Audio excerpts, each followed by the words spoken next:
Big fight ವಿಶೇಷ ಮತ್ತೆ ಮುಂದುವರಿಸ್ತಾ ಇದ್ದೀನಿ. ಪ್ರೇಮಶೇಖರ ಸರ್ ಇದ್ದಾರೆ, ಅಂತಾರಾಷ್ಟ್ರೀಯ ವಿದ್ಯಮಾನಗಳ ವಿಶ್ಲೇಷಕರು, ಅಂಕಣಕಾರರು. ಸ್ವಾಗತ ಪ್ರೇಮಶೇಖರ ಸರ್ ತಮಗೆ ಒಂದು ಡಿಬೇಟ್ಗೆ. ನಮಸ್ತೆ ಸರ್. ಓಕೆ ಸರ್, ಈಗ ನಾವು ವಿದ್ಯಮಾನಗಳ ವಿಚಾರಕ್ಕೆ ಬಂದಾಗ ಈ ಟ್ರಂಪು ಯಾರ ಚಾಟಿಗೆ ಮಣಿತಾನೆ ಈ ಮನುಷ್ಯ, ಯಾರ ಮಾತು ಕೇಳ್ತಾನೆ ಈ ಮನುಷ್ಯ ಅಂತ ಬಂದಾಗ ಒಂದಷ್ಟು ಪಾಯಿಂಟ್ಸ್ ಹಾಗೆ ಸ್ವಲ್ಪ ಗ್ಲಾನ್ಸ್ ಮಾಡ್ಕೊಳ್ತಾ ಇದ್ದೆ ನಾನು. ಅಲ್ಲೊಂದು ವಿಷಯ ಬಂತು ಸರ್, ಈ ಟ್ರಂಪ್ ಮಣಿಯೋದು ತನ್ನನ್ನು ಹೆಡೆಮುರಿ ಕಟ್ಟಬೇಕಂದ್ರೆ ಸಿಕ್ಕಾಪಟ್ಟೆ ಬಾರ್ಗೈನಿಂಗ್ ಪವರ್ ಇರಬೇಕು ಆ ದೇಶದ ಜೊತೆಯಲ್ಲಿ. ಈ ದೇಶ ಅಕಸ್ಮಾತ್ ಹೆಚ್ಚು ಕಡಿಮೆ ಆಗಿಬಿಟ್ರೆ ನನಗೂ ತೊಂದರೆ ಆಗುತ್ತೆ ಅಂತ ಹೇಳಿ ಇಲ್ವಾ, ಒಂದು ಯಾವುದೋ ದೇಶಕ್ಕೆ ನಾನು ಚಾಟಿ ಬೀಸ್ತಾ ಇದ್ದೀನಿ ಅಂತ ಹೇಳಿದ್ರೆ ಆ ದೇಶ ಜೊತೆಗೆ 15-20 ದೇಶಗಳು ನಿಂತ್ಕೊಂಡಾಗ ಇದರಿಂದ ನನಗೆ ತೊಂದರೆ ಆಗುತ್ತೆ ಅನ್ನೋ ಭಯ ಇದ್ದರೂ ಕೂಡ ಈ ಮನುಷ್ಯ ಸ್ವಲ್ಪ ಅಲ್ಲಿ ಒದ್ದಾಡ್ತಾರೆ, ಅಷ್ಟೊಂದು ದೊಡ್ಡ ಮಟ್ಟಕ್ಕೆ ಮುನ್ನುಗ್ಗಲಾರ ಅಂತ. ಇನ್ನೊಂದು ಸಾಮರ್ಥ್ಯ, ಇನ್ನೊಂದು ಅವಲಂಬನೆ, ಡಿಪೆಂಡೆನ್ಸಿ.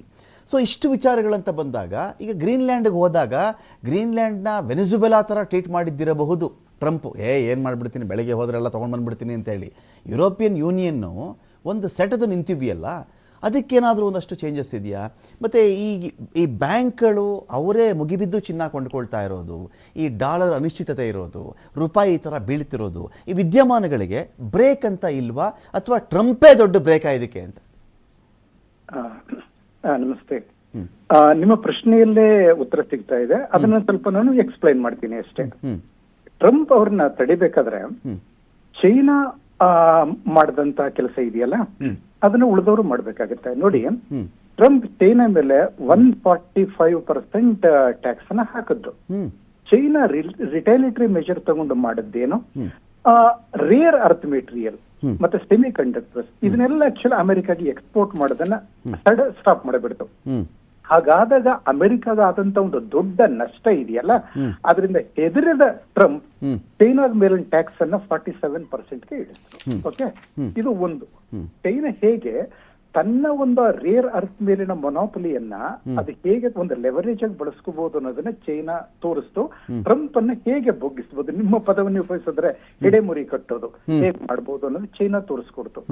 ಮತ್ತೊಂದು, ಈ ಅರಬ್ ನೇಷನ್ಸ್ ಇವೆಯಲ್ಲ, ಪ್ರತಿಯೊಂದು ಅರಬ್ ನೇಷನ್ಸ್ ಅಲ್ಲೆಲ್ಲ ರಾಯಲ್ ಫ್ಯಾಮಿಲಿಗಳೇ, ಅವರೆಲ್ಲರೂ ಸಹ ಟ್ರಂಪ್ ಫ್ಯಾಮಿಲಿ ಜೊತೆನಲ್ಲಿ ಟ್ರೇಡ್ ಲಿಂಕ್ಸ್ ಇಟ್ಕೊಂಡಿದ್ದಾರೆ. Either with his sons or with his Kushner, I mean his son in law ಇಟ್ಕೊಂಡಿದ್ದಾರೆ. ಹೀಗಾಗಿ ಅವರ ವಿರುದ್ಧವಾಗಿ ಟ್ರಂಪ್ ಏನೂ ಮಾಡೋದಕ್ಕೆ ಹೋಗೋದಿಲ್ಲ. ಇದು ಎರಡು ಆಪ್ಷನ್ಗಳು. ಒಂದು ಆಯ್ತು. ಮತ್ತೆ ನಂತರದ್ದೇನು ಅಂತ ಹೇಳಿದ್ರೆ, ಇದು ಯುರೋಪಿಯನ್ ಕಂಟ್ರೀಸ್ ಒಟ್ಟಾಗಿ ನಿಲ್ಲೋ ಬಗ್ಗೆ ನೀವು ಮಾತಾಡಿದ್ರಿ, ತುಂಬಾ ಒಳ್ಳೆ ಪಾಯಿಂಟ್ ಅದು. ಅಂದ್ರೆ ಸದ್ಯದ ಪರಿಸ್ಥಿತಿಯಲ್ಲಿ ಅದು ಬಹಳ ಮುಖ್ಯ ಅನ್ನಿಸ್ತದೆ. ನೋಡಿ, ಅಲ್ಲಿ ಇಕಾನಮಿಸ್ಟ್ ಒಂದು ಮಾತು ಹೇಳ್ತಾರೆ, ಸೆಲ್ ಅಮೆರಿಕಾ ಆಪ್ಷನ್ಸ್ ಅಂತ.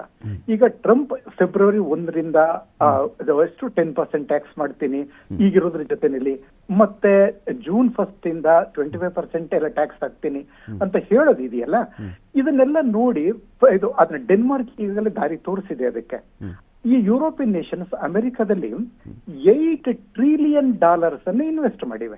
ಅಮೆರಿಕನ್ ಸ್ಟಾಕ್ಸ್ ನಲ್ಲಿ, ಮತ್ತೆ ಇದರಲ್ಲಿ ಟ್ರೆಜರಿ ಬಾಂಡ್ಸ್ ನಲ್ಲಿ, ಮತ್ತೆ ಬೇರೆ ಬೇರೆ ಡಾಲರ್ ಬೇಸ್ಡ್ ಸೇಫ್ ಅಸೆಟ್ಸ್ ನಲ್ಲಿ.